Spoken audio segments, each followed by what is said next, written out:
Hello viewers, welcome to Panda Riders podcast episode 5.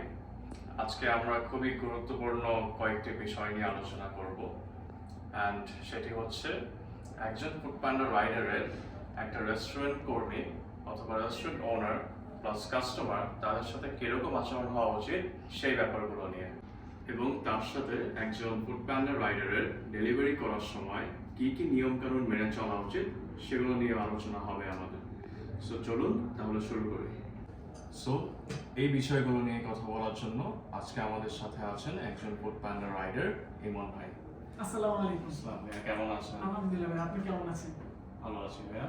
Thank you for coming to our podcast. Thank you.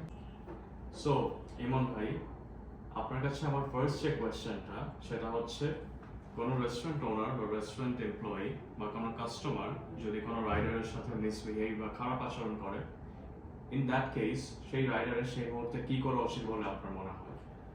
ভাইয়া, আমি মনে করি তখন রাইডারের সেই অবস্থায় মাথাটা ঠান্ডা রাখা এবং ভদ্রতার সাথে সেই পরিবেশটা সুন্দরভাবে পরিচালনা করা, দেন সেখান থেকে বেরিয়ে এসে ফুড প্যান্ডাকে জানাতে পারে। Right, absolutely.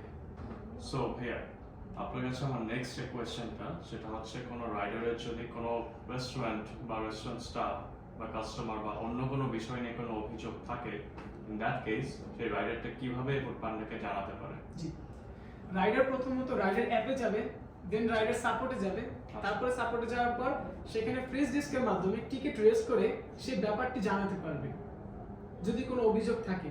তারপর ফুড প্যান্ডা সেই বিষয়টি নিয়ে তদন্ত করবে। যদি কাস্টমার বা রেস্টুরেন্টে কোনো দোষ খুঁজে পাওয়া যায়, সেক্ষেত্রে ফুড প্যান্ডা তাদের বিরুদ্ধে যথাযথ ব্যবস্থা নেবে।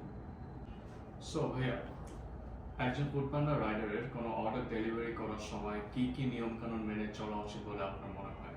জি, আমি মনে করি একজন ফুড প্যান্ডা রাইডারের অনেকগুলো নিয়ম মেনে চলা উচিত। তার মধ্যে প্রথমত ট্রাফিক আইন মেনে চলা, এতে করে তার নিরাপত্তাটা নিশ্চিত হবে। দ্বিতীয়ত, যখন সে কাজ করবে তখন তার ইউনিফর্মটা পরিষ্কার পরিচ্ছন্ন থাকা এবং ইউনিফর্মটা সবসময় পরিধান করা। ভাইয়া, আরেকটা গুরুত্বপূর্ণ কথা, রাইডার যখন ডেলিভারি করবে কাস্টমারের বাড়িতে যেন তাকানোর চেষ্টা না করে, কারণ কাস্টমার যেন কখনোই মনে না করে যে একজন রাইডার তার প্রাইভেসি নষ্ট করছে। তার সাথে সবসময় কাস্টমারকে স্যার বা ম্যাডাম বলে সম্বোধন করতে হবে এবং নিরাপদ দূরত্ব রেখে কাস্টমারের অর্ডারটা হ্যান্ড ওভার করবো।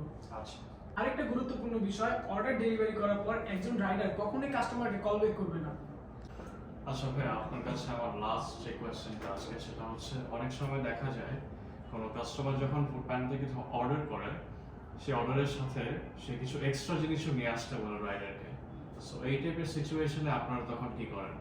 জি হ্যাঁ, এরকম অনেক সময় হয় কাস্টমার যখন অর্ডারগুলো করে তখন এর সাথে এক্সট্রা অতিরিক্ত যে জিনিসগুলো নিয়ে আসতে বলে, তখন আমরা কাস্টমারকে বিনয়ের সাথে বোঝানোর চেষ্টা করি এবং আমরা তখন বলি কাস্টমারকে যে স্যার, এটা আমাদের নিয়মের বিরুদ্ধে, এটা আমাদের কোম্পানির নিয়মের বিরুদ্ধে, তো এটা আমরা পারবো না।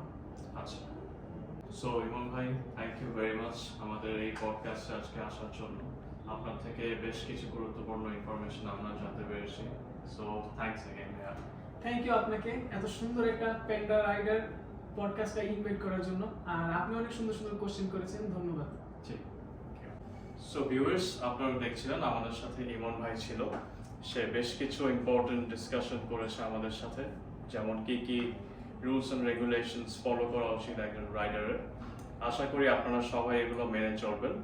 সো দেখা হবে আপনাদের সাথে আগামী কোনো একটা পডকাস্টে। Thank you.